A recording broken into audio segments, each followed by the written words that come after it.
کرام کی تقاریر، درس قرآن و حدیث، اسلامی کتب کا وسیع ذخیرہ، فرقے باطلہ سے مناظرے اور بہت کچھ۔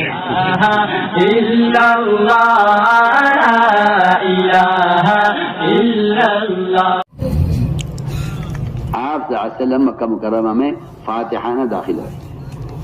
وہ بیت اللہ جہاں آپ داخل ہونے چاہتے تھے، کفار آپ کو اجازت نہیں دیا کرتے تھے بیت اللہ میں داخل ہونے کی۔ آپ بیت اللہ میں فاتحانہ داخل ہو رہے ہیں، چابی آپ کے ہاتھ میں ہے۔ جی سارا مکہ کانپا ہوا ہے آپ سے۔ آپ نے تالا کھولا بیت اللہ کا، دروازہ کھولا، نظر پڑی بیت اللہ پر، آپ کے اندر تو تصویر بنی ہوئی تھی۔ آپ نے ٹھہر گیا، فرمایا کہ نہیں، میں بیت اللہ میں داخل نہیں ہوں گا۔ کعبہ اللہ کا گھر، کتنی مدت اور تمناؤں کے بعد آج مکہ فتح ہوا ہے۔ کہ کیا اس وقت کیا دیکھنا معمولی چیز کو، بڑے بڑے کام کرو۔ ارے مکہ مکرمہ فتح ہو رہا ہے، بیت اللہ میں فاتحانہ داخل ہو رہے ہیں۔ کفار نے اندر جو تصویریں بنائی ہوئی تھی، آپ ساتھ سے وہیں ٹھہر گئے، فرمایا میں داخل نہیں ہوں گا۔ آپ کو تو پرواہ نہیں ہے، آپ کی آنکھوں پر تو جواز کی پٹی باندھی گئی ہے کہ یہ بھی جائز ہے، یہ بھی جائز ہے، یہ بھی جائز ہے، کرتے رہو جو چاہو تم۔ آپ نے کبھی سنت کو اٹھا کر دیکھا نہیں ہے نا۔ آپ تو تعویلیں کرتے ہیں نا جھوٹی، تاکہ حرام چیزیں حلال ہوں اور فساد کی چیزیں امت میں عام ہوں، اس لیے آپ اس چکر میں پڑے ہوئے ہیں کہ دلیل مل جاوے جواز کی۔ آپ صلی اللہ علیہ وسلم بیت اللہ کے دروازے پر کھڑے ہو گئے، اندر داخل نہیں ہوئے۔ حضرت عمر نے پوچھا کیا بات ہے یا رسول اللہ، کیوں نہیں داخل ہو رہے؟ فرمایا اندر تصویر ہے، میں یہاں داخل نہیں ہو سکتا، اللہ کا گھر بیت اللہ۔ www.delhimarkazlive.com ٹھہر جائیے آپ۔ عمر رضی اللہ عنہ گرم پانی لائے اور اون لائے، اور اون اور گرم پانی سے فرمایا آپ باہر بیٹھ کے انتظار کیجئے، میں اندر سے صاف کرتا ہوں۔ اون لیا اور گرم پانی لیا حضرت عمر نے، اور سارے بیت اللہ کی دیواروں سے تصویروں کو صاف کیا۔ جب سب مٹ گئیں، فرمایا آپ تشریف لائیے، تصویریں صاف ہو گئی۔ آپ جائیے نمرا کے گھر میں، ان کے گھر میں آپ تصویریں لٹکی دیکھیں گے، فلاں ڈی آئی جی میرے یہاں آئے تھے، میرے ساتھ تصویر کھنچوائی تھی، دیکھو میری عزت اس میں ہے، ڈی آئی جی کے ساتھ بیٹھا ہوا ہوں، وزیر اعظم کے ساتھ میرا سفر ہوا تھا، دیکھیے تصویر لٹکی ہوئی ہے۔ تیرے گھر میں فرشتے نہیں آتے تو عامروں کے چکر میں پھر رہا ہے، کسی نے خیر کیا ہے؟ تیرے گھر کو شیاطین نے اڈا بنایا ہوا ہے، فرشتے تیرے گھر میں پھٹکتے نہیں ہیں، تو کس چکر میں ہے؟ کس خیال میں؟ میں کچھ کہنا چاہتا ہوں آپ سے، میں کیا کہوں آپ سے؟ مسلمان دین کو خود مٹا رہا ہے۔ جو دین کا علم بردار ہیں انہی کی زبان سے آپ وہ جملے سنیں گے جس سے جو دین کے بالکل خلاف ہوگا۔ آپ کہیں گے کیا کریں، مجبوری ہے تو اس کی ضرورت ہے۔ اس لیے ہم تاکید سے آپ سے کہہ رہے ہیں کہ اللہ کے راستے میں نکل کر قرآن اپنے ساتھ رکھو، قرآن میں دیکھ کر پڑھو،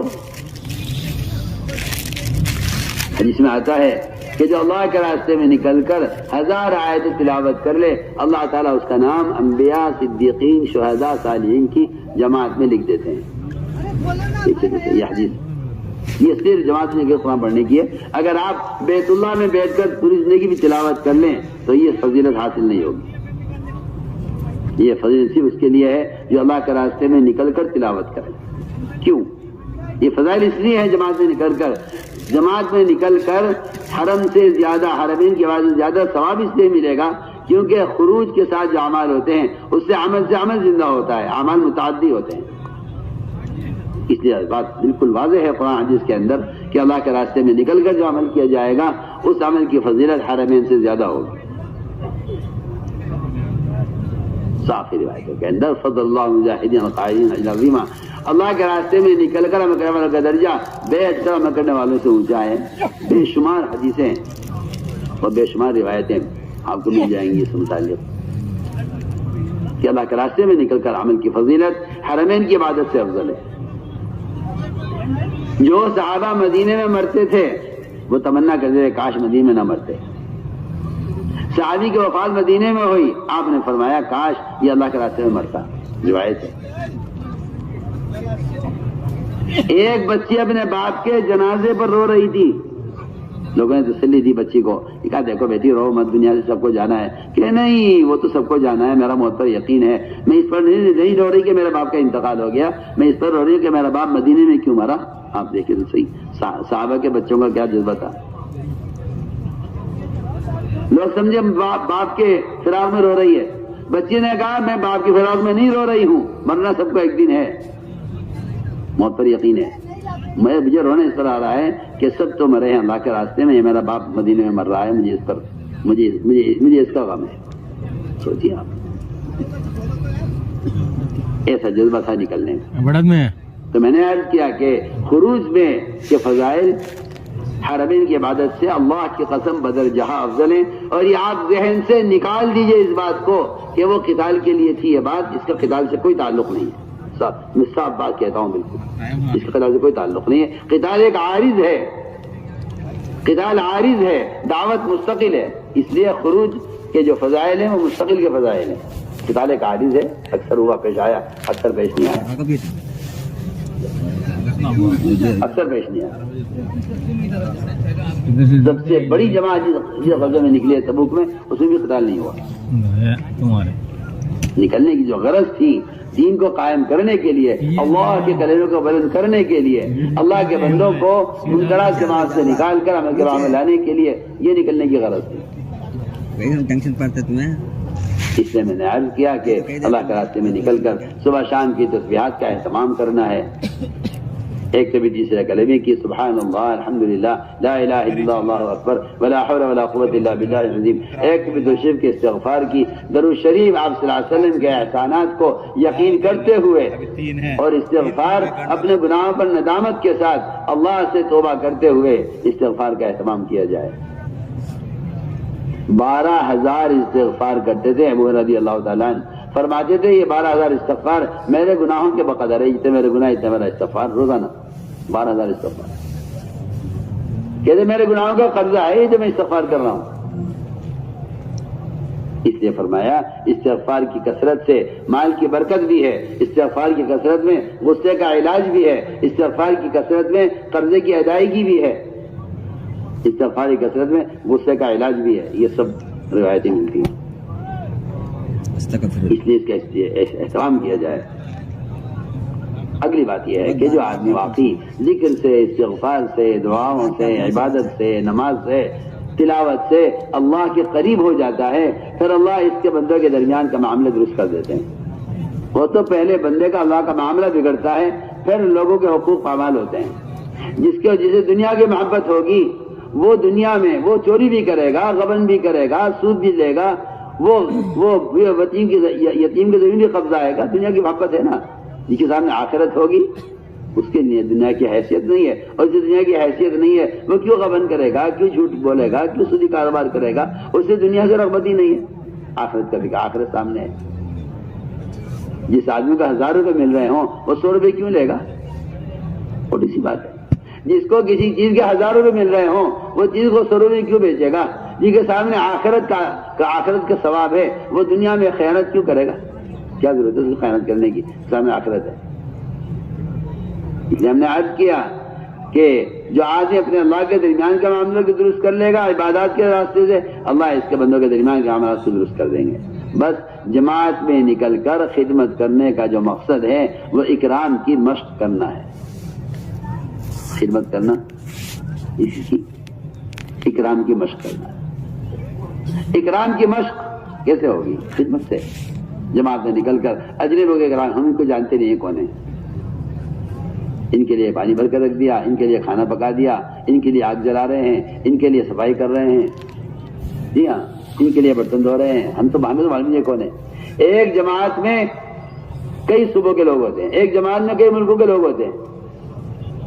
اللہ نے دعوت کا کام ایسا دیا ہے کہ اس دعوت کے کام نے امت کے درمیان کے طبقاتی فرق کو ختم کر دیا، ورنہ امت بڑھ چکی تھی۔ ایک رنگ والے الگ، اس رنگ والے الگ، زبان والے الگ، زبان والے، غربا الگ، عمرا الگ، مالدار الگ، فقیر الگ۔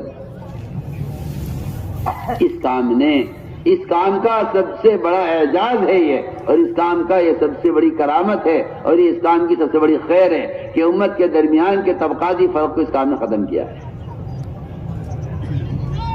آپ دیکھیے بیرونی جماعت دیکھے تو حیرت ہوتی ہے. تم کہاں سے کہ جی روس سے آئے, تم کہاں سے کہ امریکہ سے آئے, تم کہاں کہ افریقہ سے آئے, تم کہاں کہ ہم عرب سے آئے, تم کہاں کہ ہم سعودیہ سے آئے.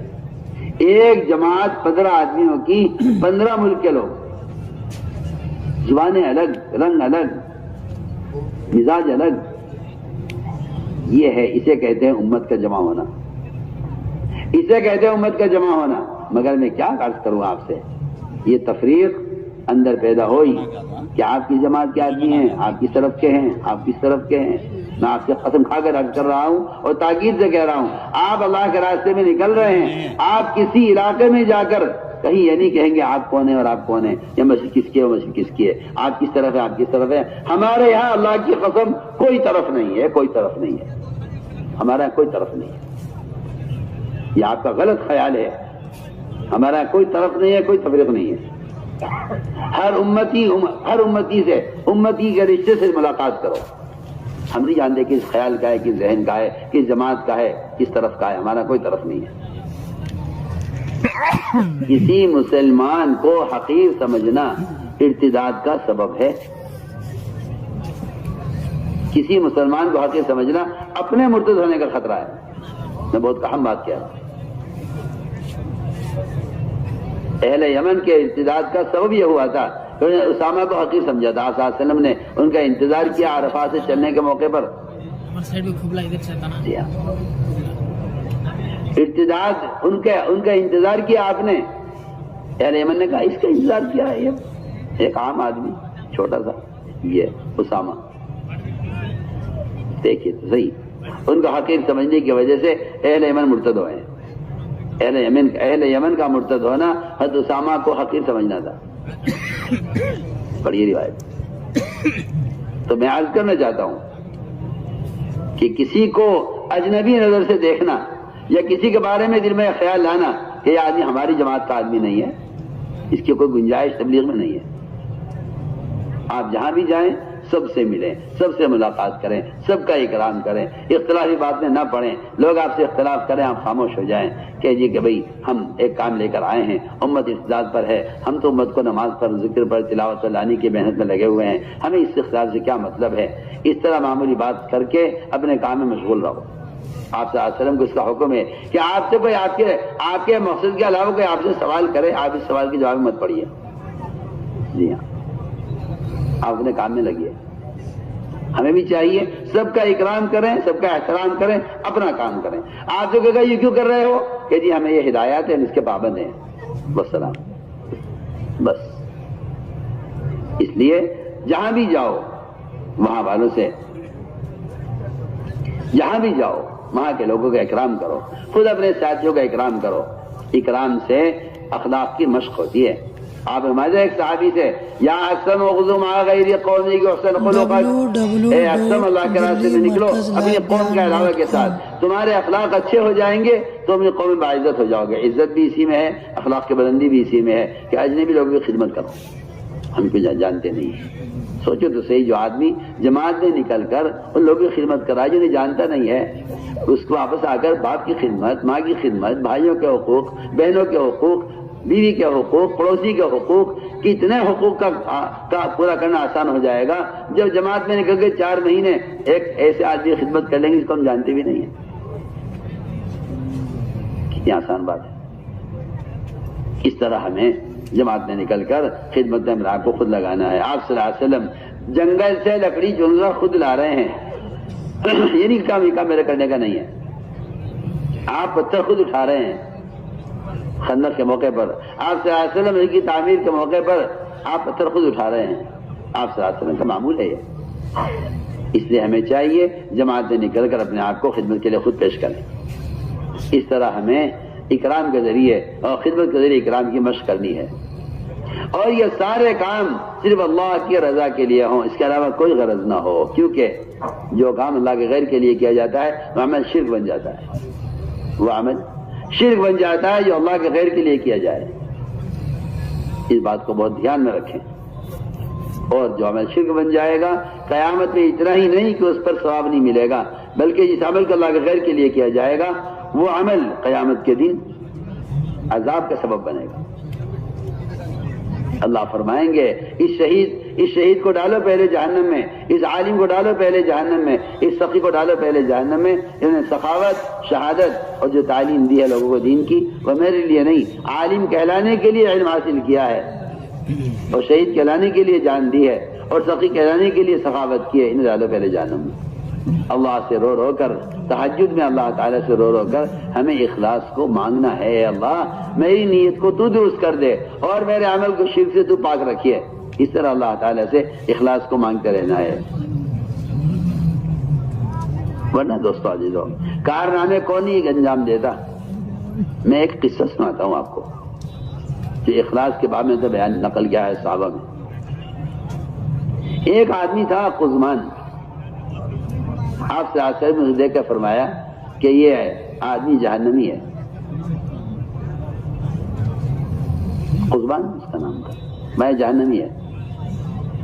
صحابہ نے کہا ہوگا جہنمی، آپ کو معلوم ہے، اللہ نے آپ کو بتایا ہوگا. احد کے موقع پر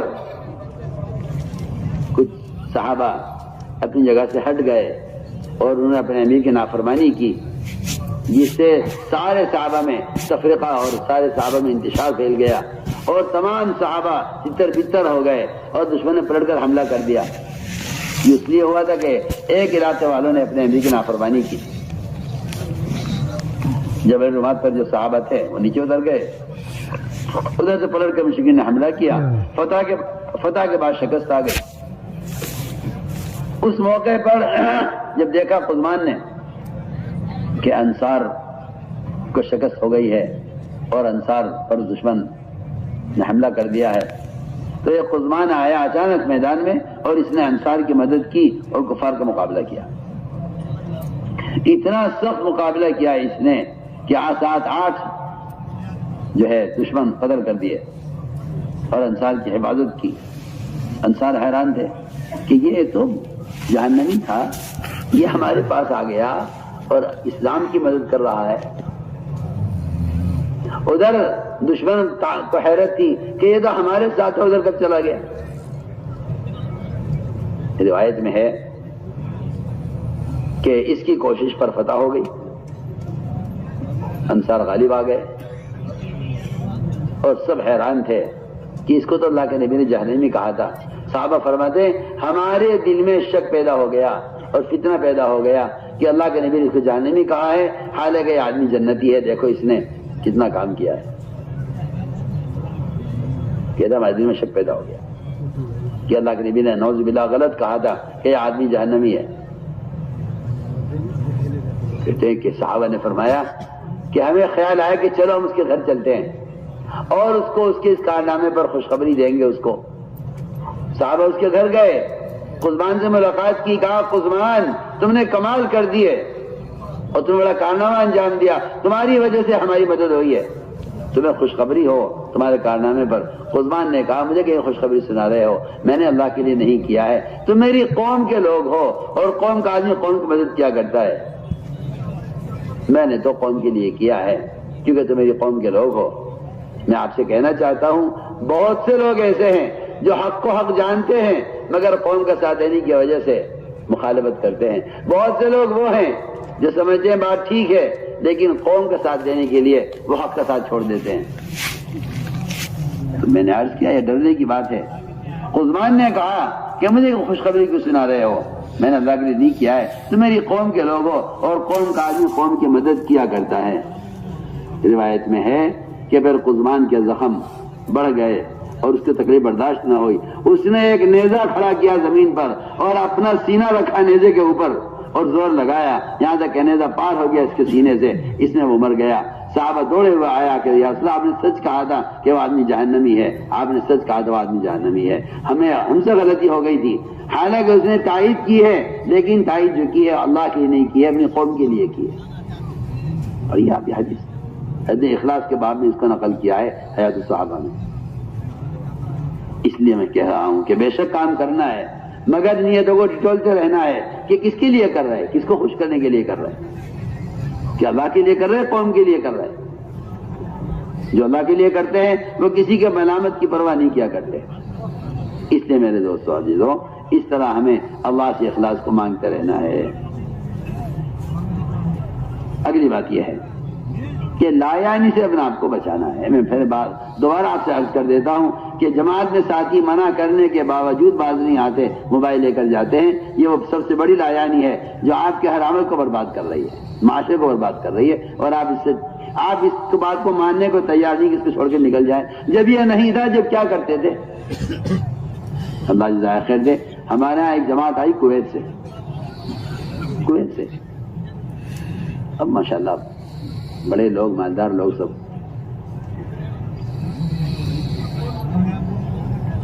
انہوں نے آ کر بتلایا کہ جی ہم نے نظام الدین کی ہدایات سنی ہے کہ موبائل ساتھ کے رکھنا ہے. ہم 8 آدمیوں کی جماعت کویت سے آئے ہیں اور موبائل گھر چھوڑ کر آئے. بڑے بڑے تاجر ان میں, بڑے بڑے مالدار لوگ. اگر ہم سے کہی جگہ نہیں تو نہیں صحیح. پوری جماعت 4 مہینے ہندوستان میں لگا کر واپس گئی. 4 مہینے کسی کے پاس موبائل نہیں. ہمیں تو ہدایت جو دی گئی اس پہ عمل کرنا ہے. ہم تو جانتے نہیں کہ اس کے بعد کیا ہوگا. جو ہوگا دیکھی جائے گی. 4 مہینے کے بعد کہتے ہیں کہ ہمارا یہ پہلا خروج ہے جس سے ہمیں فائدہ ہوا ہے, ورنہ اب تک ہمیں معلوم ہوتا ہے کہ ہمارا وقت ضائع ہوا ہے. کہتے ہیں اس کا فائدہ ہوا ہے اس سے کہ ہم یکسو ہو گئے بالکل اعمال کی طرف. اس لیے میں آپ کو تاکید سے عرض کر رہا ہوں کہ آپ اس کی کوشش کریں. اگر خدا نہ کرے جب آپ سے لے آئے ہو, بند کر کے نہیں سکوائے. امیر کی ذمہ داری ہے کہ وہ اپنے ساتھیوں کے موبائل کی حفاظت کرے اور ان کو استعمال نہ ہونے دے. ورنہ میں آپ سے صاف کہہ دیتا ہوں کہ قیامت میں اللہ تعالیٰ امیروں کو پکڑیں گے کہ تم نے کیا کوشش کی تھی ان کو اس منکر سے روکنے کی. اللہ جماعتوں کے ذمہ داروں سے قیامت میں سوال ہوگا. میں سارے جماعتوں کے ذمہ داروں سے کہہ رہا ہوں کہ جتنے امیر بیٹھے ہوئے جماعتوں کو لے کر چلنے والے, ان سب کی ذمہ داری ہے کہ سب موبائل بند کر کے رکھیں اپنے پاس اور اس کا استعمال نہ کیا جائے. ہاں کسی کو کوئی حاجت, کوئی ایسی ضرورت پیش آ جائے, امیر سے اجازت لے لے کہ امیر صاحب یہ مسئلہ تھا ہمارا گھر کا, اگر اجازت ہو تو یہ خبر کر دیں. کوئی اگر مجبوری پیش آ جائے تو کوئی حرج نہیں ہے. لیکن بیان کا ٹیپ کرنا یا اس میں تصویروں کا دیکھنا, یہ تو دین کو کھیل بنانا ہے. اور جو آدمی دین کو ہلکا سمجھتا ہے وہ ہدایت حاصل نہیں کر سکتا. اس سے اپنے آپ کو ہمیں بچانا ہے. یہ ہے لایانی کا نقصان. احد کے میدان میں شہید ہوئے صحابی, بڑی سنیے تو صحیح, شہید کا خطرہ زندگی گرتانی سے پہلے مفرط ہو جاتی ہے. کیا کیا فضائل ہیں شہید کے, غور کیجیے. صحابی شہید ہوئے احد کے میدان میں, جنازہ اٹھا کر یہاں سے گھر لے جایا گیا ان کا. اللہ کے رسول صلی اللہ علیہ وسلم تشریف لے گئے ان کے حوالے کی تسلی کے لیے. جنازہ رکھا ہوا تھا. ان کی والدہ نے کہا میرے بیٹے تمہیں جنت مبارک ہو. آپ نمائیں ان کی والدہ سے, تم نے اس کو جنتی کیسے کہہ دیا, تمہیں کیا معلوم اس نے اللہ کے راستے میں نکل کر لایانی بات کی ہو. سوچیے ہمارے پاس وقت فارغ تھا, ظہر کے بعد لمبا وقت تھا, تعلیم ہو گئی, بیٹھ گئے. ہاں بھائی تو دکان کھول کے آیا, بند کر کے آیا. ہاں بھائی کھیت کے آگے کیا ہو رہا ہے, اور تیرے گھر میں کیا ہو رہا تھا, تو چلا تھا, تو کب واپس جاوے گا, میں کب واپس آؤں گا. یعنی لایانی باتیں. میں سوچتا ہوں, میں نے کہا دین سیکھنے کے لیے نکلے ہیں, سکھانے کے لیے نکلے ہیں, انہیں فرصت کہاں سے مل گئی اس کی. وقت ہی نہیں ہے دائی کے پاس. ہم نکل کے لایانی باتیں کر لیتے ہیں, اور وہاں صحابی شہید ہوئے اللہ کے راستے میں. والدہ کہہ رہی جنتی میرا بیٹا. فرمایا کیسے جنتی کہہ دیا تم نے اس کو, اس نے جماعت میں کر کے بیکار باتیں کی ہوں گی. سوچیے آپ. تو اس لیے ہمیں اس سے اپنے آپ کو بچانا ہے. 3 کاموں میں ہمارا وقت گزرے بس, دعوت میں, عبادت میں, سیکھنے سکھلانے میں. حضرت فرمایا کرتے تھے یہ 3 کام اگر دنیا میں نہ ہوتے عمر دنیا میں رہنا پسند نہ کرتا. حضرت عمر کا قول ہے اگر اللہ کے راستے میں پھرنا نہ ہوتا عمر دنیا میں رہنا پسند نہ کرتا. آج کے مسلمانوں کو دیکھیے آپ, یہ کہتے ہیں پھرنا بھی کوئی کام ہے. حضرت عمر کیا کہہ رہے ہیں, اگر پھرنا نہ ہوتا جماعت میں تو میں دنیا میں رہنا پسند نہ کرتا. آج کا مسلمان کہتا ہے پھرنے کی کیا فائدہ ہے. اس زمانے میں کافر کہتا تھا محمد صلی اللہ علیہ وسلم سے کیا پھرتے کیوں دین کو لے کر, بیٹھیے ایک جگہ, دین سکھلاؤں گا, آ جائے گا آپ کے پاس. ایک کافر کی بات آج ایک مسلمان کہہ رہا ہے, پھرنے کی ضرورت ہے. اور عمر کا قول میں عرض کر رہا ہوں, فرماتے تھے اللہ کے راستے میں اگر پھرنا نہ ہوتا عمر دنیا میں رہنا پسند نہ کرتا. اور دوسری بات یہ فرماتے تھے کہ اگر اللہ کے دین پر لمبے لمبے سجدے کرنا نہ ہوتا عمر دنیا میں رہنا پسند نہ کرتا. تیسری بات یہ فرماتے تھے کہ اگر علماء حق کی مجلسوں میں بیٹھ کر علم کی باتوں کو چن چن کر بندہ پیدا کرنا نہ ہوتا عمر دنیا میں رہنا پسند نہ کرتا. دعوت، تعلیم، عبادت، یہ تین کام عمر بیان کر رہے ہیں. اگر دنیا میں تین کام نہ ہوتے تو عمر آخرت کو ترجیح دیتا، آخرت کو پسند کرتا. اپنے آپ کو ہمیں ان تین کاموں کے اندر ہی مشغول رکھنا ہے. یہ ہے میرے دوستو 6 نمبر جن کی ایک عملی مشق میں نے آپ کے سامنے عرض کر دی ہے. اس کے ساتھ اگر محنت ہے تو پھر اللہ تعالیٰ میں ہدایت بھی دیں گے اور ہمیں ذریعہ ہدایت کا ذریعہ بھی بنائیں گے اور ہم اللہ کے راستے سے اللہ کا تعلق پیدا کر کے کچھ سیکھ کر آئیں گے. اور اگر معاملہ دوسرا ہے کہ نکلنے کے زمانے وہ کام ہو رہے جو اپنے مقام پر ہوتے تھے تو جو آدمی اسپتال میں بدپرہیزی کرے اس کی تو کبھی صحت کی امید نہیں کرنی چاہیے. جو اسپتال میں رہ کر بدپرہیزی کرے، دوا پر نہ کھائے، تو اس کی تو صحت کی امید نہیں کرنی چاہیے. ایسے ہدایت کی امید بھی نہیں کرنی چاہیے. اگر اللہ کے راستے میں نکل کر یہ اصول ہم اپنے سامنے نہ رکھیں اور اپنے آپ کو اس کا پابند نہ کریں. اس طرح ہمیں جماعت میں نکل کر، یہ ہمارے نکلنے کا اصل مقصد ہے. اب یہ جماعت اللہ کے راستے میں نکلنے والی ہیں، اپنے امیر ذمہ دار کے ساتھ چلیں اور اطاعت کے ساتھ چلیں، اطاعت کے ساتھ چلیں، اجتماعیت کے ساتھ چلیں. اس لیے کہ فتنوں کا زمانہ ہے. حدیث میں آتا ہے فتنوں سے بچنا چاہتے ہو تو 3 کام کر لو.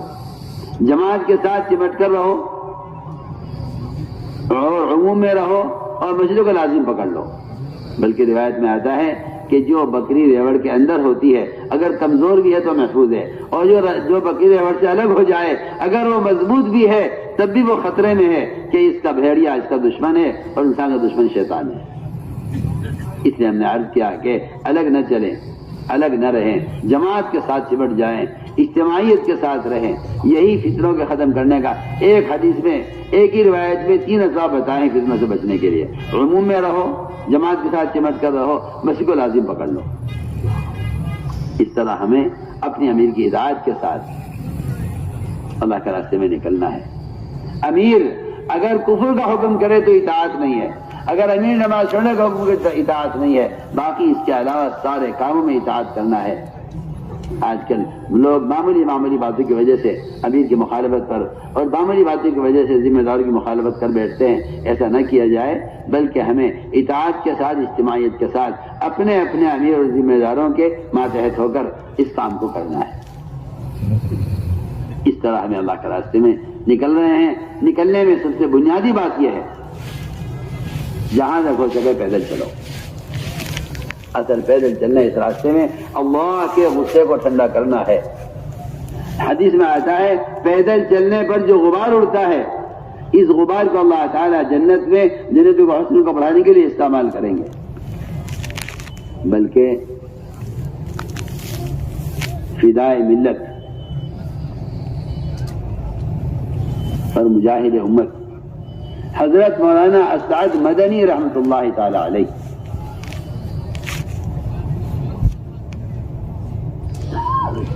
ایک سفر میں تھے، کسی مہم میں سفر میں جا رہے تھے، گاڑی میں کسی دیہات سے گزر رہے تھے یا کسی کچے راستے سے، تو غبار آنے لگا. تو ان کے خادم نے جلدی سے دروازہ بند کیا، وہ کھڑکی بند کی شیشہ گاڑی کا. وہ کیا کر رہے ہو؟ کہ جی غبار آ رہا ہے، غبار. حضرت نے فرمایا کہ اللہ کے راستے کا غبار یہ جہنم کی آگ کو حرام کر دے گا، اور اللہ کے راستے کا جو غبار ہے اس غبار کے بقدر حدیث میں آتا ہے کہ مشک دیا جائے گا ہر نکلنے والے کو. اور حدیث میں آتا ہے کہ اللہ کے راستے کا غبار جنت کے حسن کو بڑھانے کے لیے بطور پاؤڈر کا استعمال کیا جائے گا. دوائیں کھول دیں شیشہ، اس غبار سے نفرت نہ کرو. حدیث میں آتا ہے آپ صلی اللہ علیہ وسلم چلے تھے صحابہ کے ساتھ، ایک صحابی الگ ہو کر چلنے لگے. فرمایا یہ ادھر کیوں جا رہا ہے، ساتھ کیوں نہیں چل رہا ہے؟ اس نے کہا جی غبار اڑ رہا تھا، میں ایک طرف ہو گیا ہوں، مٹی اڑ رہی تھی، ذرا میری ناک میں چلی جائے گی اس لیے میں ایک طرف ہو گیا. فرمایا اس غبار سے نفرت نہ کرو کہ اللہ کے راستے کا غبار جہنم کا دھواں ایک ناک میں جمع نہیں ہو سکتا، ایک ناک میں جمع نہیں ہو سکتا اللہ کے راستے کا غبار اور جہنم کا دھواں. تو میں نے عرض کیا کہ پیدل جہاں تک ہو سکے چلو، سواری استعمال کر سکتے ہو، کرنی چاہیے جہاں ضرورت ہو، جہاں گاؤں گاؤں پیدل چل کر کام کر سکتے ہیں، جماعتیں پیدل چل کر کام کریں، جہاں ایک علاقے میں محنت کریں، کوشش کریں کہ یہاں سے وہاں پیدل منتقل ہو جائے، اس لیے کہ اللہ کے راستے میں پیدل چلنے سے بڑھ کر اللہ کے غصے کو ٹھنڈا کرنے والا کوئی اور سبب نہیں ہے۔ جی ہاں، روایتیں ہیں اور فضائل ہیں اس کے بہت احادیث کے اندر۔ صحابہ نے جیسے ہی سنا پیدل چلنے کی فضیلت، سارے صحابہ سواری سے نیچے اتر گئے۔ حدیث میں آتا ہے سب صحابہ سواری پر سوار تھے۔ حضرت جابر بن عبداللہ رضی اللہ تعالی عنہ سواری کو لے کر پیدل چل رہے تھے۔ لوگوں نے کہا جابر تمہاری سواری بیمار ہے کہ نہیں؟ سواری کیوں نہیں ہوتی؟ پیدل کیوں چل رہے سواری ہوتے ہوئے؟ فرمایا میری سواری بیمار نہیں ہے اور مجھے سواری کی ضرورت بھی ہے، لیکن میں نے اللہ کے نبی کو فرماتے ہوئے سنا ہے جو اللہ کے راستے میں پیدل چلتا ہے اس کے لیے جانب جگہ حرام کر دی جاتی ہے۔ صحابہ کے یہاں تعلیم کا طریقہ یہ نہیں تھا کہ اس بات کو جلدی سے کسی موبائل میں ڈال کر سب جگہ پھیلا دو تاکہ سب کو پتہ چل جائے، یہ طریقہ نہیں تھا تعلیم کا، یہ تو اس زمانے میں رواجی طریقہ جاری ہوا ہے۔ صحابہ کے زمانے میں تعلیم کا طریقہ یہ تھا کہ جس بات کو ایک آدمی سن رہا ہے وہ چاہتے تھے کہ یہ بات سب سنیں، کیونکہ تبلیغ کا حکم ہے، تبلیغ کا مطلب یہ ہے جو آپ اپنی زبان سے خود جا کر پہنچائیں وہ تبلیغ ہے، جو آپ اخبار رسائل سے بھیج رہے ہیں یہ تبلیغ نہیں ہے، یہ تبلیغ کوئی تبلیغ نہیں ہے۔ حضرت صحابی جنہوں نے سوال کیا تھا انہوں نے یہ دور چلے گئے اور دور جا کر انہوں نے دوبارہ سوال کیا، دور جا کر بہت دور آواز دے کر چیخ کر پوچھا وہاں سے کہ جابر تم ابھی سوال کیوں نہیں ہو جاتے؟ جابر نے کہا، جابر سمجھ گئے کہ حالانکہ مجھے پوچھ کے گیا ہے مجھ سے، ابھی پوچھ کر گیا ہے مجھ سے اتنی سی بات اور وہاں جا کے چیخ کر پوچھ رہا ہے دوبارہ۔ وہ سمجھ گئے کہ میں چیخ کر جواب دوں گا اس کو، یہ چاہتا ہے کہ سب سن لیں، یہ سب کو سنوانے کے لیے دوبارہ سوال کر رہا ہے دور جا کر۔ انہوں نے چیخ کر کہا کہ میری سواری بیمار نہیں ہے، میں نے اللہ کے نبی کو فرماتے ہوئے سنا ہے جو اللہ کے راستے میں پیدل چلے گا اس کے جانب جگہ حرام کر دی جائے گی۔ اس بات کو سن کر سارے صحابہ سواری سے نیچے اتر گئے۔ فرماتے ہیں کہ اس دن سے زیادہ پیدل چلنے والے کبھی دیکھے نہیں گئے۔ یہ ہے فضائل اللہ کے راستے میں پیدل چلنے کے۔ جس جماعت کے جہاں کا رخ بنا ہے وہ جماعت وہاں جائے، ٹرین میں بس میں دعوت دیتے ہوئے جائیں، دنیا کی باتیں ہرگز نہ کریں۔ دنیا آئے گی سامنے، شیطان لاوے گا نقشے سامنے، یہ اللہ کے راستے میں نکل رہا ہے، کہیں اس کا یقین اللہ کی ذات پر نہ آ جائے۔ شیطان خود یاد دلائے گا چیزیں، خوب چیزیں نظر آئیں گی، خوب نقشے نظر آئیں گے۔ ہر نقشے کا انکار کرو قدرت کے مقابلے میں، ہر شکل کا انکار کرو قدرت کے مقابلے میں۔ ایمان سیکھنے کے لیے لازم ہے اللہ کے ماسوا کا تصور میں بھی انکار کرنا، تصور میں بھی اس کے ماسوا کا انکار کرو اور ظاہری میں اس کے غیر کا انکار کرو۔ اس طرح ہمیں ٹرین یا بس میں جہاں ہم سفر کر رہے ہیں اپنے قریب والوں سے ملاقات کریں، دعوت دیں۔ ٹرین میں بس میں سب ساتھی اپنی اپنی سیٹوں پر رہیں۔ یہ آج کل ایک نئی بیماری چلی ہے کہ بھائی ہم جماعت ہیں، ٹرین میں سفر کر رہے ہیں، ہم کیونکہ ہمیں نمازی پڑھنی ہے، تعلیم بھی کرنی ہے اور مذاکرہ بھی کرنا ہے، اور بھائی صاحب آپ سے درخواست ہے ذرا آپ ٹکٹ اندر تبدیل کر لیجئے، آپ وہاں چلے جائیے، ہمیں یہاں آ جائیں گے تاکہ ہماری جماعت ایک ساتھ رہے۔ میری بات آپ کان کھول کے سن لیجئے، ایسا کرنا جائز نہیں ہے۔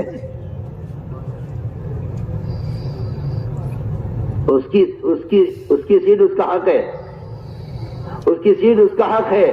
آپ نے پہلی بے اصولی کی ہے، پہلی بے اکرامی کی ہے آپ نے کہ آپ اس سے کہہ رہے ہیں کہ جگہ تبدیل کر لیجئے، میں یہاں رہوں گا، آپ ہمارے ساتھ یہاں آ جائیں۔ کیوں؟ ہمیں تعلیم کرنی ہے۔ کس نے کہا آپ سے تعلیم کرنے کو ٹرین میں؟ ٹرین تعلیم کی جگہ ہی نہیں ہے۔ ٹرین میں تو آپ سفر میں ہیں، اپنی سیٹ پر ہیں۔ آپ ٹرین میں بجائے مسافروں کو پریشان کرنے اور ان کی جگہیں تبدیل کرنے کے، ان کی سیٹ بدلنے کے، آپ اس سیٹ پر رہیں۔ آپ ٹرین میں اکیلے بیٹھے ہیں، ٹھیک ہے، ذکر کریں، تلاوت کریں، کتاب کھول کر خود پڑھنے لگیں۔ برابر والا آپ کو ماشاءاللہ مسلمان بھائی ہے، آپ اس کو دعوت دیں، اس سے ایمان یقین کی بات کریں، اس کو نماز کی اہمیت بتائیں، اس کو آخرت کا فکر دلائیں۔ بہت کام کرنے کے ہیں۔ کیوں؟ آپ کو کس نے کہا ٹرین میں تعلیم کرنے کو؟ میں کہہ رہا ہوں ٹرین تعلیم کرنے کی جگہ نہیں ہے۔ تعلیم کا حلقہ لگتا ہے اور حلقہ لگانے کی گنجائش نہیں ہے. آپ اگر تعلیم کا حلقہ لگائیں گے تو آپ کو لامحالہ مسافروں کو پریشان کرنا پڑے گا. آپ وہاں بیٹھ جائیے, آپ یہاں بیٹھ جائیے, نہیں, اس کی کوئی ضرورت نہیں ہے, اس کی کوئی گنجائش نہیں ہے. ہر مسافر اپنی سیٹ پر سفر کرے, اور ہمیں چاہیے کہ مسافروں کا اکرام کریں, ان کو خیال کریں. حضرت مدنی رحمۃ اللہ علیہ ٹرین میں سفر کر رہے تھے, ایک انگریز اٹھ کر گیا ان کے پاس سے. انگریز نے ان کا نام سنا ہوا تھا, شکل سے جانتا نہیں تھا. لوگ ان کے کارناموں سے کانپتے تھے, ان کی بات, ان کے کارناموں کو سن کر.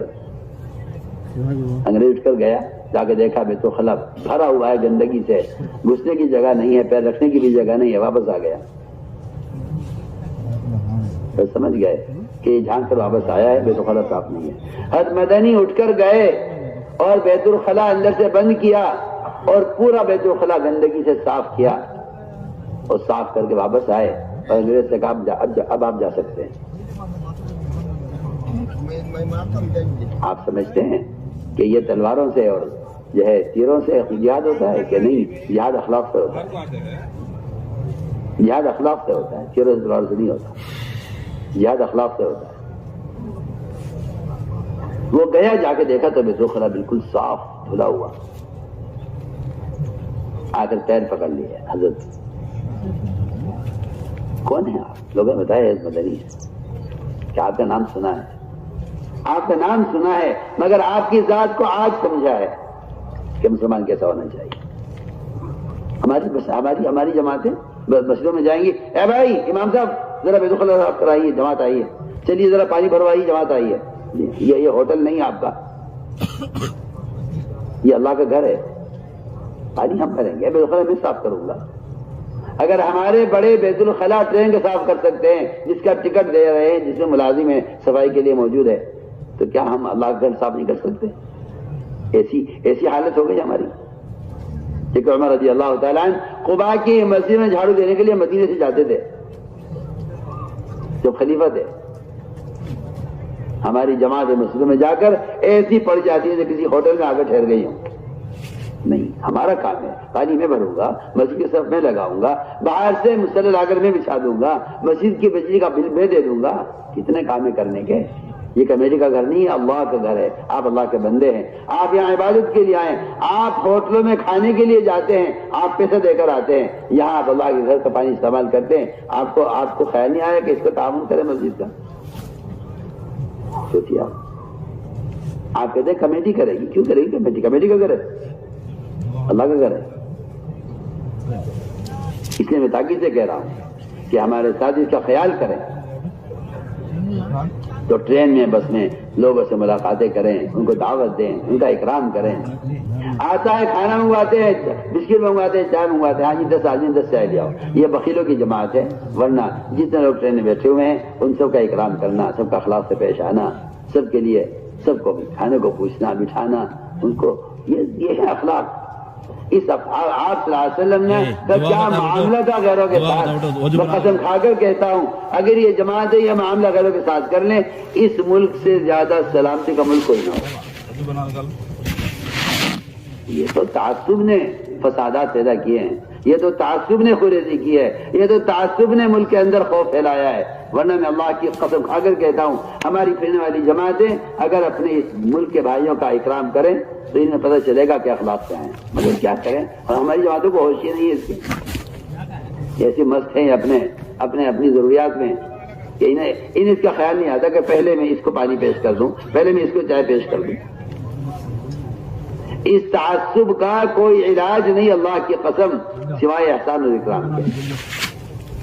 اس تعصب کا کوئی علاج نہیں ہے سوائے اکرام اور احسان کے. اگر مسلمان غیروں کے ساتھ اکرام اور احسان کا معاملہ نہیں کرے گا تو یہ تعصب کا شکار ہوگا. ہم آپ سے وہ تاکید سے کہہ رہے ہیں, آپ جماعت میں نکل رہے ہیں, یہ جماعت میں نکلنا صرف کلمہ نماز سیکھنے کے لیے نہیں ہے.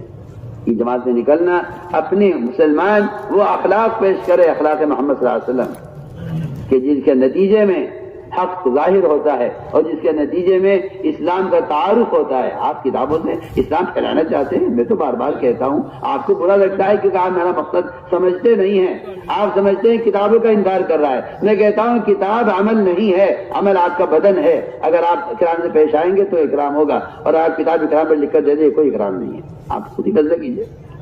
آپ میری بات کا محمل غلط لے جاتے ہیں اور اس پہ جا کے اپنی رائے ٹھوکتے ہیں. آپ میری بات کو سمجھتے کیوں نہیں؟ میں کہنا کیا چاہتا ہوں. آپ اکرام پر کتاب چھاپ کر کہتے ہیں کہ میں نے اکرام کر لیا. آپ سنیے تو صحیح کیا کہہ رہا ہوں.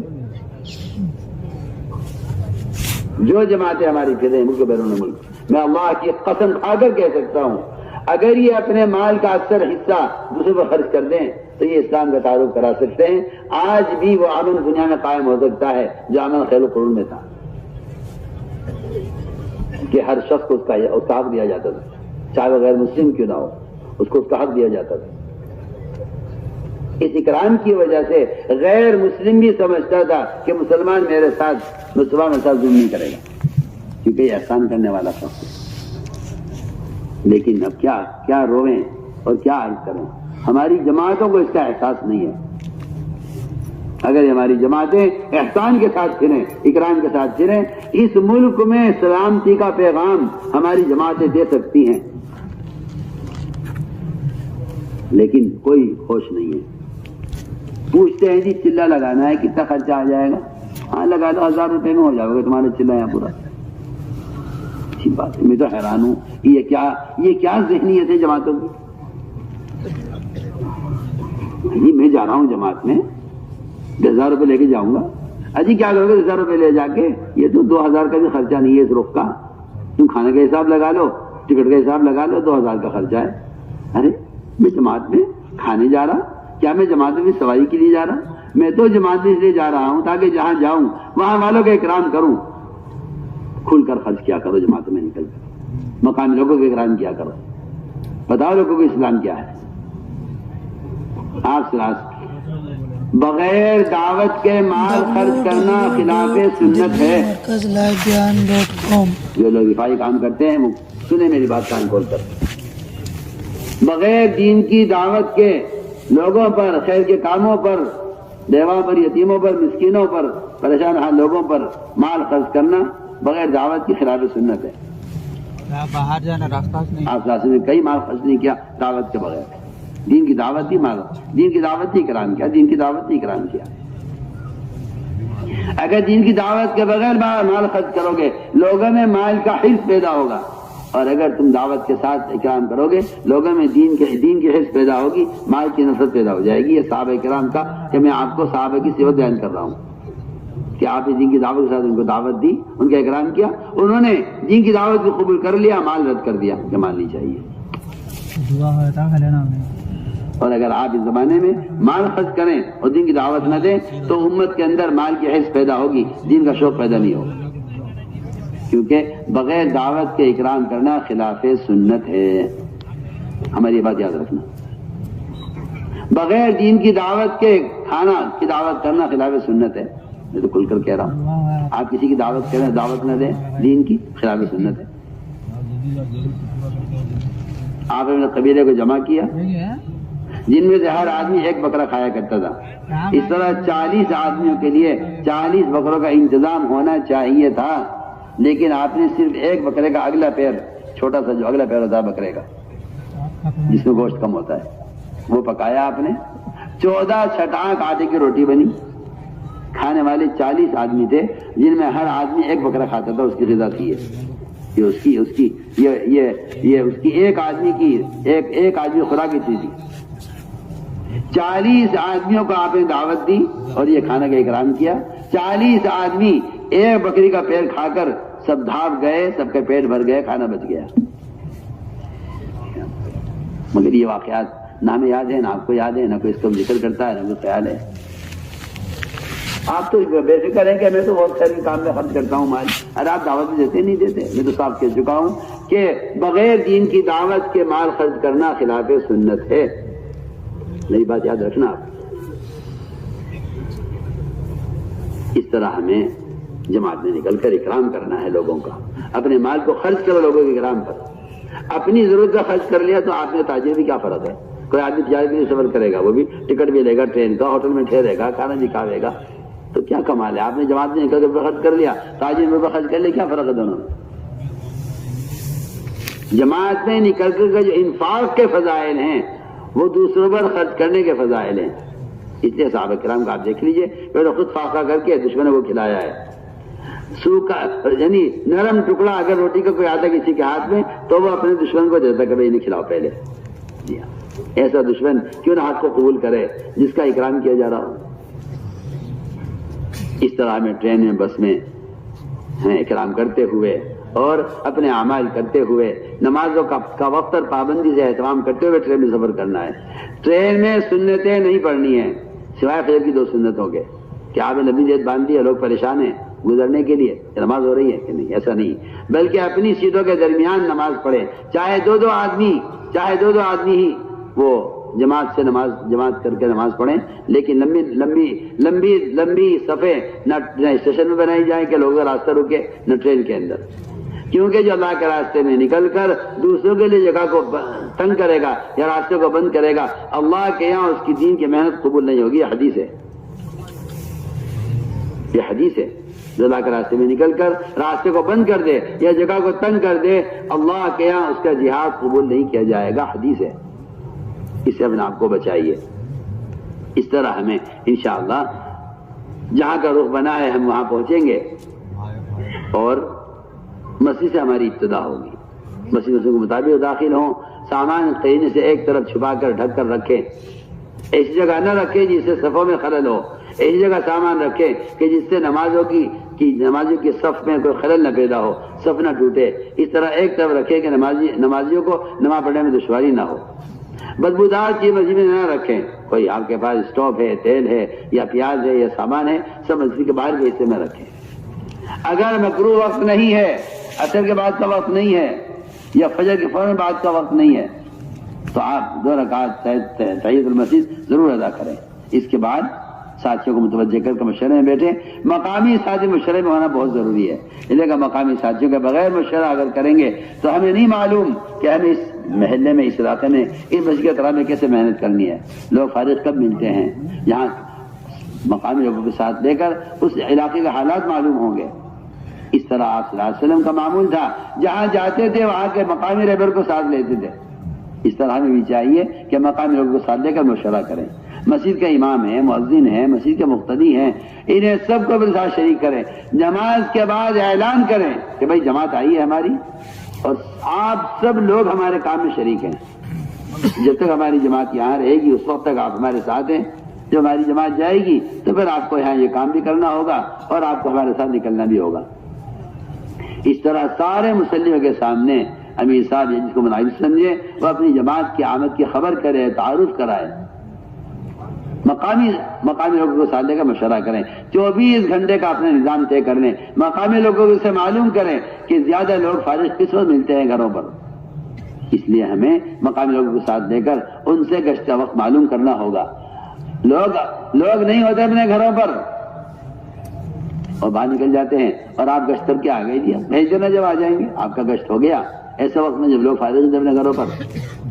اس لیے میں نے عرض کیا ہر مسلمان کو دعوت دے کر اس کو اس کے ماحول سے نکال کر کے ماحول میں رہنا یہ ہمارے گشت کا موضوع ہے. اس لیے آپ ایسا نظام بنائیں گے ملاقاتوں کا کہ ہر محل لے کے ہر فرد سے مجھ سے ملاقات ہو جائے. گھر کے ہر گھر پر ہمیں دعوت دینی ہے. دیکھو میں بہت اہم بات کہہ رہا ہوں, گشت ہمارا ہوا نہیں اگر ہر مسلمان سے ملاقات نہیں ہوئی. آپ مسجد کے اطراف میں ملاقاتیں کر کے لوگوں کے لحاظ مسجد میں کہ جی چلو ہو گیا گشت, نہیں. اس مسجد کے اطراف میں جتنے مکانات مسلمانوں کے ہیں, ہر دکان پر, ہر مکان پر, ہر فرد سے, ہر کھیتی پر, ہر جگہ پر, ہر گلی میں جہاں ہر مسلمان سے ملاقات کرنا یہ گشت کا لازمی عمل ہے.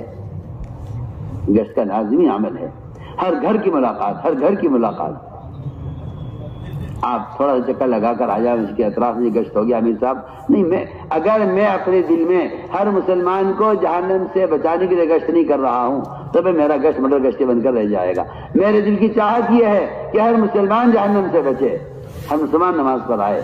اس کے لیے میرا گشت جو ہوگا وہ مجھے ہر مسلمان تک لے جائے گا. یہ تو اندر کا غم ہے جو مجھے کھینچے پھرے گا. اگر وہ کیفیت نہیں ہے تو پھر آپ 2-4 سے ملاقات کر کے طبیعت بھر جائے گی آپ کی اور آپ گشت کر کے آ جائیں گے.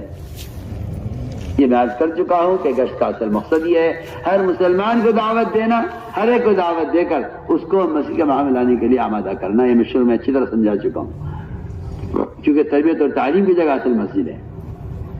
اس طرح ہمیں مقامی لوگوں کو ساتھ لے کر وہاں ملاقاتوں کی ترتیب بنانی ہے. مقامی آدمی رہبر ہوگا, آپ کا ساتھی متکلم ہوگا. اس طرح ہمیں اپنی جماعتیں 2 حصوں میں تقسیم کرنی ہے. سنو دھیان سے, مقامی ساتھی اور آپ کے ساتھی.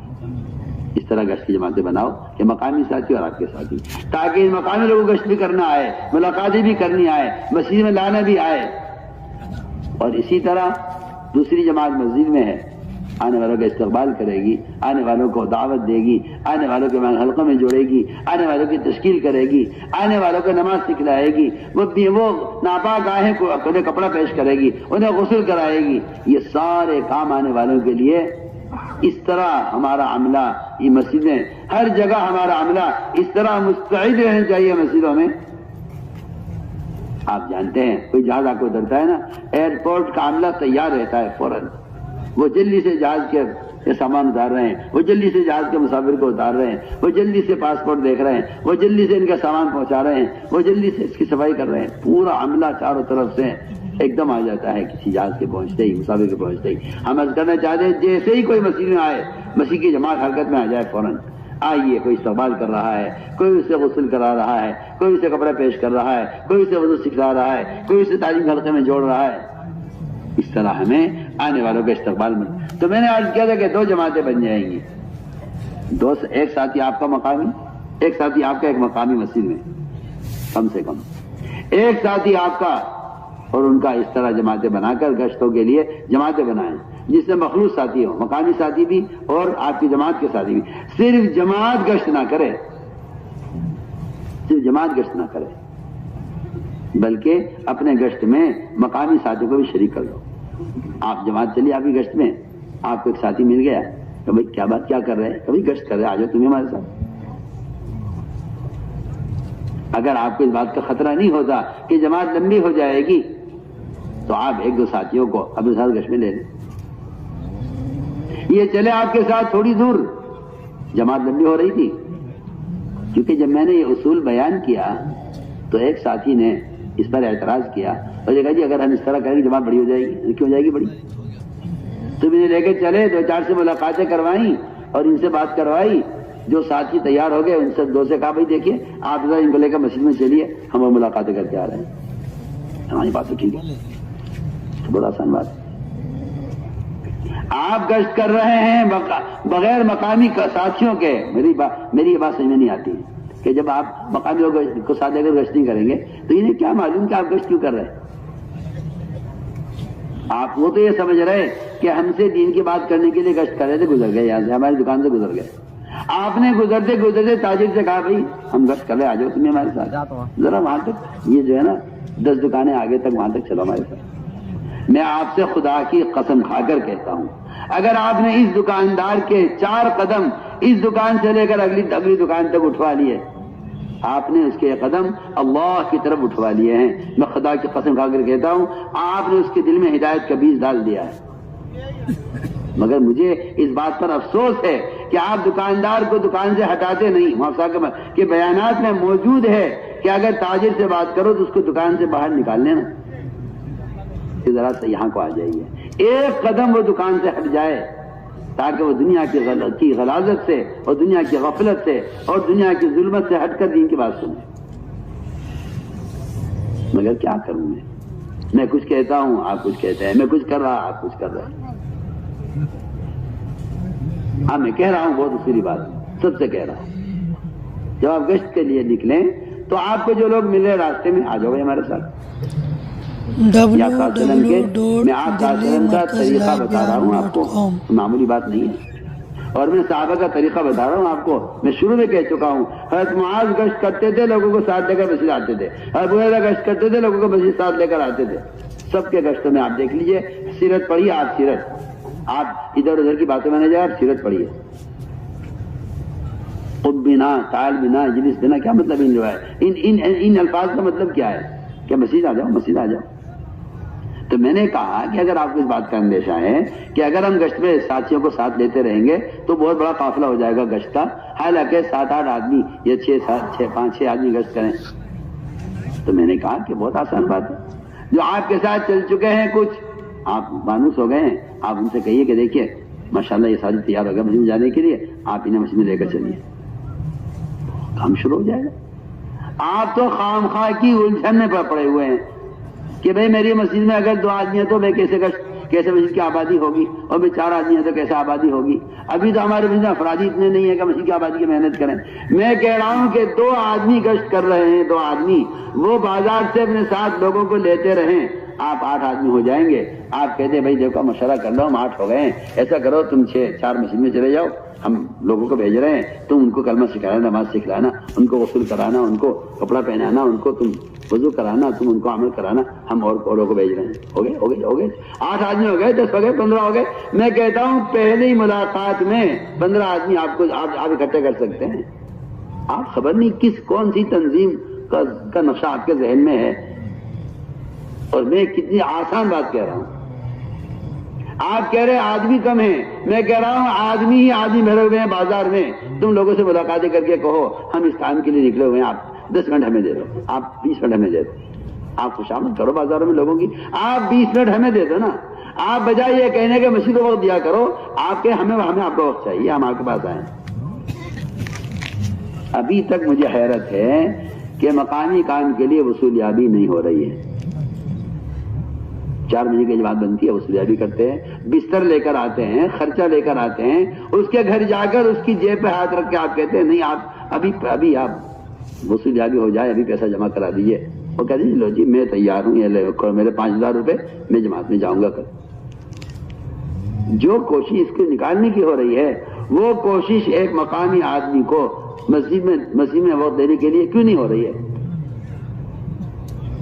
میں یہ کہنا چاہتا ہوں آپ وصولیابی کیجئے. ہاں بھائی عبداللہ تم کب سے کب تک فارغ ہو؟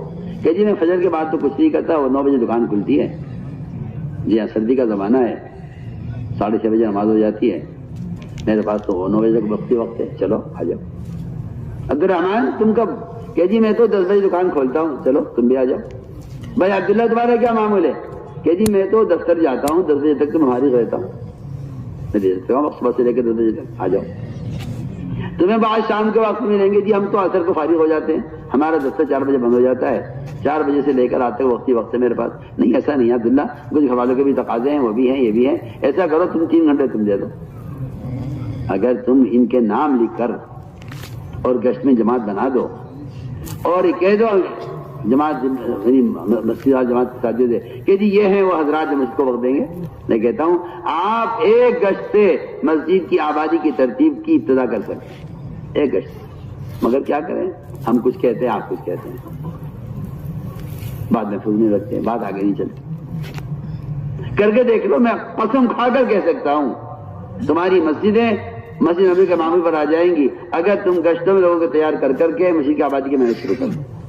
میں تو کہہ رہا ہوں کہ مسجد کی آبادی کے لیے کوئی شرط نہیں ہے، کوئی افراد کی تعداد کی کوئی بات نہیں ہے. افراد بازار میں بھرے ہوئے ہیں، انہی افراد کو مسجد والا بنا لو گے، مسجد 24 گھنٹے آباد ہو جائے گی. انہی افراد کو چھوڑ دو گے، مسجد برباد ہو جائے گی. اور کیا بات ہے، کیا مسجد کو آباد کرنے کے لیے جنات آئیں گے، فرشتے اتریں گے، یا کون سی وہ قسم آئے گی کہاں سے کہ جو کوئی کام نہ کرتے ہوں دنیا کا، مسجد کی آبادی کی محنت کرتے ہوں؟ ہمیں تو مسجد کو آباد انہی سے کرانا ہے جو بازار آباد کر رہے ہیں. میری بات سمجھ رہے ہیں نا؟ کتنی آسان بات ہے. آپ اس کو نوٹ کر لیجئے کہ گشت کرنے والی جماعت اپنے گشت میں جماعت تیار کرے گی مسجد کی آبادی کے لیے. کتنا آسان بات ہے. اس طرح ہمیں ہر جگہ 5 اعتبار سے میں گشت کرنے میں عرض کر چکا ہوں. تعلیمی گشت تعلیم کے دوران، عمومی گشت عوام کو دعوت دینا، ہر فرد کے پاس جانا، جو تیار ہو گئے انہیں وصول کرنے کے لیے گشت، خصوصی گشت خواص علماء عہدیدار ان کے پاس جانا، ان کی خدمت میں ان کی ملاقات کرنا، عہدیداروں سے اس بات کا اصرار کرنا کہ آپ کی بات بڑی ہوگی. ہماری درخواست ہے کہ آپ ایک مرتبہ مسجد میں آ کر کہہ دیں کہ دیکھو بھائی جماعت آئی ہے، جماعت کا ساتھ دینا ہے، آپ کی بات بڑی بات ہوگی. لوگ آپ کی بات تسلیم کرتے ہیں. آپ صلی اللہ علیہ وسلم عہدیداروں سے کہتے تھے تم میرا ساتھ دے دو، تم مجھے ٹھکانہ دے دو. آپ دیکھیں تو صحیح، آپ صلی اللہ علیہ وسلم اتنے بڑے نبی ہیں اور آپ سرداروں کی خوشامد کر رہے کہ تم میری بات کی تائید کر دو. دیکھ لیجیے آپ، پڑھیے آپ، بڑے بڑے سرداروں کی آپ نے خوشامد کی ہے. اس طرح ہمیں جماعت میں نکل کر ہر جگہ یعنی ان ملاقاتوں کے ذریعے سے یہ ترتیب قائم کرنی ہے. جو تیار ہو جائے ان کو وصول کر کے جماعت بناؤ، اور جماعت بنا کر سمجھدار آدمی کو ذمہ دار بنا کر جماعت کو روانہ کرو اللہ کے راستے میں سے. اللہ کے راستے میں نکلنے کا مقصد اللہ کے راستے میں لوگوں کو نکالنا ہے. یہ خروج کا اصل مقصد اخراج ہے. اس طرح ہمیں ہر جگہ گھروں کے اندر 5 اعمال ان مردوں کے ذریعے سے بھائی دیکھیے یہ اعمال مسجد کی دیکھ رہے ہیں اور یہ گھر کے اعمال ہیں کہ گھر میں اہتمام کے ساتھ یہ 5 کام جس میں قرآن کو صحیح کرنے کا حلقہ، کتابی تعلیم جیسی بات کا مذاکرہ، اللہ کے راستے میں نکلنے کے لیے عورتوں کو تیار کرنا جو محمد صلی اللہ علیہ وسلم کی بذات خود ایک عام سنت ہے. کوئی اس کا انکار کرتا ہے تو بخاری شریف کی روایت کا انکار کرتا ہے. اگر عورتوں کو اللہ کے راستے میں نکلنے کی ترغیب سے کوئی انکار کرتا ہے تو بخاری شریف کی روایت کا انکار کرتا ہے، اللہ کے نبی کے عمل کا انکار کرتا ہے. اگر کوئی قرآن کی تصحیح کے حلقے کا انکار کرتا ہے تو وہ قرآن کا حدیث کا انکار کرتا ہے. قرآن میں صاف لکھا ہے اللہ تعالیٰ نے کہ گھروں میں رہ کر عورتوں کو چاہیے کہ اجتماعی طور پر حلقہ لگا کر قرآن کی آیتوں کے تذکرے کریں اور قرآن کی تلاوت کریں اور اللہ کی بڑائی کے تذکرے کریں. یہ قرآن کہہ رہا ہے، اور یہ بھی قرآن کہہ رہا ہے کہ اللہ تعالیٰ تمہیں اعمال کے ذریعے پاک کرنا چاہتے ہیں. یہ قرآن کے الفاظ کا میں ترجمہ کر رہا ہوں. آپ کہتے ہیں نئی بات ہے، حضرت عمر کو ہدایت کہاں سے ملی ہے؟ وہ تو صلی اللہ علیہ وسلم کو قتل کرنے چلے تھے نا تلوار لے کر کہ میں آج قصہ نمٹا کر آتا ہوں. قرآن کے گھر میں قرآن کے حلقے نے حضرت عمر کو بدلا ہے اور ان کے دل کو نرم کیا ہے، ورنہ ان کے کفر کے شباب کا وقت تھا کہ اللہ کے نبی کو قتل کرنے کے لیے جا رہے تھے، اور وہاں سے قرآن کے حلقے میں داخل ہوئے بہن کے گھر میں، اور وہاں کہا کہ نہیں مجھے لے چل اللہ کے نبی کی خدمت میں اسلام قبول کرنا چاہتا ہوں. اگر یہ گھر کا حلقہ عمر جیسے آدمی جس کے بارے میں مشہور تھا خطاب کا گدھا ایمان لا سکتا ہے، خطاب کا بیٹا عمر ایمان نہیں لا سکتا، یہ کفار مشہور تھا. اللہ نے اس قرآن گھر میں قرآن کے حلقے سے عمر کے دل کو پڑھتا ہے. تو اندازہ کیجیے نا کہ اگر آج یہ اعمال ہمارے گھروں میں ہوں گے تو کیا رحمتیں، کیا برکتیں، کیا دین کا شوق اور رغبت ہمارے بچوں میں ہماری عورتوں میں پیدا ہوگا. کریں گے اہتمام اس کا. یہ 5 اعمال گھر کے، یہ اعمال نبوت ہیں، اعمال صحابہ ہیں، قرآن کہتا ہے اعمال طہارت ہیں، قرآن کہتا ہے اعمال ہدایت ہیں. انہیں ہمیں اہتمام سے کرنا ہے. ہر جگہ جہاں جاؤ وہاں مقامی کام اچھی طرح جمع کر آگے بڑھو. ایک جگہ کام فوراً سے آگے بڑھ جانا، کم سے کم 1 ہفتہ.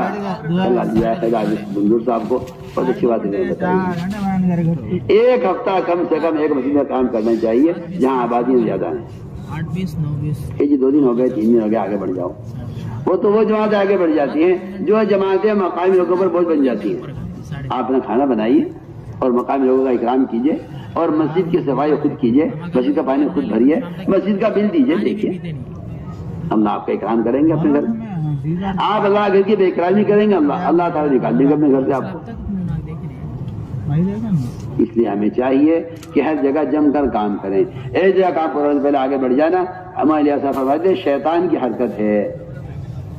اس لیے میرے دوستوں عزیزو اس طرح ہمیں ہر علاقے میں مقامی کام جماتے ہوئے، مسجدوں کا آباد کرتے ہوئے، اور ہر جگہ جہاں بھی جائیں، ملک کے بیرون ملک کسی ملک میں جائیں، آپ صاف کہہ دیں کہ بھئی یہ ہدایات ہمارے لیے ہیں، ہم اس طرح عمل کریں گے. ہر بجائے وہاں جا کر مذاکرے کرنے کے اور جھگڑے کرنے کے اور اختلاف میں پڑنے کے بجائے مسجد میں عمل کر کے دکھلاؤ. مسجد میں عمل کر کے دکھلاؤ. جس کے سامنے عمل کی فائدہ آ جائے گا وہ آپ کے ساتھ ہو جائے گا. اور اگر آپ یہ چاہیں کہ لوگوں کے ساتھ جا کر بحث کر کے دلائل پیش کر کے، تو میں کہتا ہوں کہ جس چیز کی عملی شکل صابر نہیں ہوتی اس چیز کا آدمی قبول نہیں کرتا. کریں گے اہتمام انشاءاللہ. اس طرح ہمیں ہر جگہ سے نقد جماعتیں نکالنی ہے، ہر جگہ مقامی کام جمانا ہے. ایک بڑا طبقہ وہ ہے اس اجتماع میں جو واپس جا رہا ہے. واپس جانے والے روئیں صحابہ کی طرح استغفار کریں اپنی واپسی پر. خروج سے واپس چلے جانا صحابہ کے زمانے میں گناہ سمجھا جاتا تھا. اجتماع سے واپس ہو جانا، اجتماع سے واپس جانا صحابہ کے زمانے میں گناہ سمجھا جاتا تھا. اس کو جرم سمجھتے تھے کہ ہم کیوں واپس آ رہے ہیں. لیکن اس پر استغفار ہو، آئندہ جلدی نکلنے کا پختہ ارادہ کرے مجمع. اور یہ درخواست ہے کہ واپس جانے والا مجمع صوبوں کا ہو یا اضلاع کا ہو یا کہیں کا بھی ہو، پیدل کا ہو یا گاڑیوں کا ہو، یہ واپس جانے والا مجمع، یہ میری درخواست ہے آپ سے، یہ کم سے کم راستے میں ایک عشرہ گزارتے ہوئے جائے. ایک عشرہ، ایک 10 دن کا، واپس جانے والوں سے 10 دن کا مطالبہ ہے. اگر بیرون 5 ماہ کے لیے اس وقت تیار نہ ہو سکے آپ، 4 ماہ کے لیے تیار نہیں ہو سکے آپ، تو کم سے کم اتنا طے کر لو کہ ہمیں واپسی میں علاقوں میں کام کرتے کرتے جانا ہے. علاقے میں کام کرتے کرتے جانا. میں کہتا ہوں چلیے کسی کا ریزرویشن واپسی کا ہے، وہ واپس جا رہا ہے، وہ یہ طے کر کے جائے کہ مجھے واپس جا کر اپنے علاقے میں 10 دن اس پورے اجتماع کی کارگزاری، جو مذاکرے، جو باتیں یہاں کہی گئی ہیں، میں جا کر 10 دن تک محنت کر کے یہ بات سچ میں پہنچاؤں گا. اتنا تو کم سے کم طے کر لو اور کام کرتے ہوئے واپس جاؤ. اور واپس جاتے ہوئے اس بات کا خیال رہے، جی ہاں، قوانین کی پاسداری، قوانین کا اہتمام اور اس کی رعایت، اس لیے کہ ہر شعبے کے لوگوں کو مطمئن کرنا یہ ہمارے کام کا بنیادی مقصد ہے، تاکہ ہر شعبہ ہم سے مطمئن ہو. اس طرح ہمیں واپس جاتے ہوئے کام کرتے ہوئے جانا ہے. کوئی بات